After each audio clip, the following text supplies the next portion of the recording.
Selamat siang, semoga semuanya dalam keadaan sehat walafiat.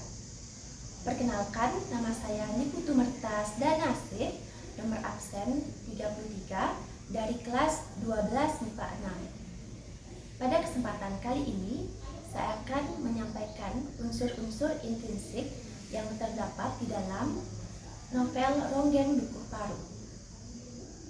Keindahan sebuah karya sastra sangat ditentukan oleh unsur intrinsik.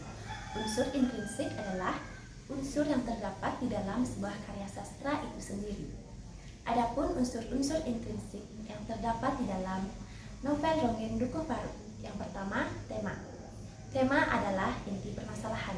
Tema yang terdapat di dalam novel Ronggeng Dukuh Paru adalah masalah sosial atau masalah kemasyarakatan, seperti percintaan antara Rasus dan Srintil, masalah kemiskinan dan kebodohan. Kedua, alur. Alur merupakan jalan cerita. Alur yang digunakan dalam novel Ronggeng Dukuh Paru adalah alur campuran yang terdiri dari alur maju, di mana diceritakannya Srintil dari kecil hingga dewasa, dan alur mundur yang ditandai dengan dikisahkannya kembali moyang Dukuh Paru, yaitu Ki Seca Manggala. Unsur yang ketiga, latar atau setting.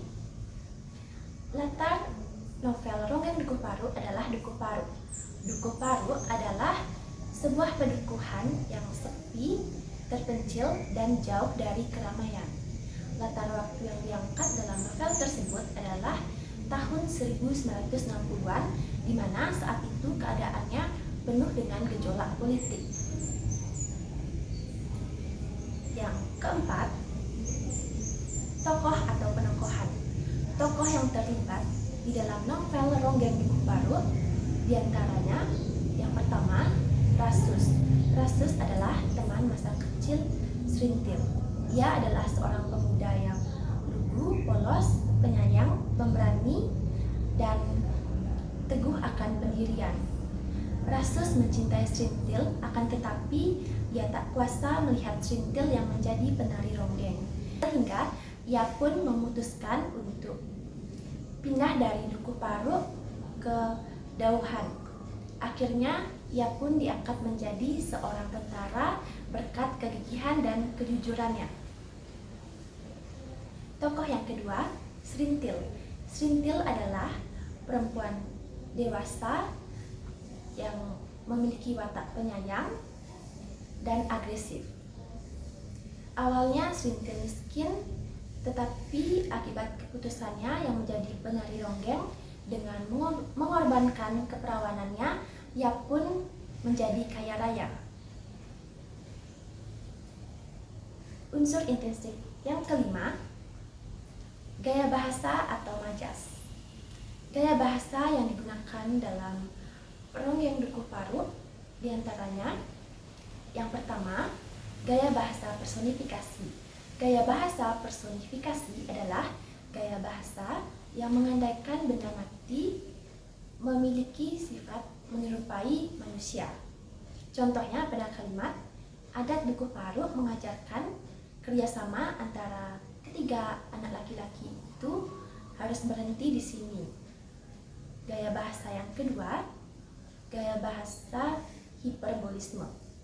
Gaya bahasa hiperbolisme adalah gaya bahasa yang menyatakan sesuatu secara berlebihan.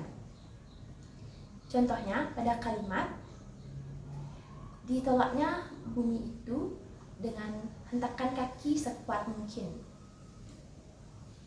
Unsur intrinsik yang terakhir, amanat atau pesan cerita. Amanat yang dapat dipetik dalam novel Ronggeng Dukuh Paru adalah jangan iri terhadap kesuksesan atau keberhasilan seseorang, dan jangan pernah mengorbankan keperawanan hanya demi meraih sesuatu. Sekian presentasi mengenai unsur intrinsik yang terdapat di dalam novel Ronggeng Dukuh Paru yang dapat saya sampaikan. Terima kasih atas perhatiannya.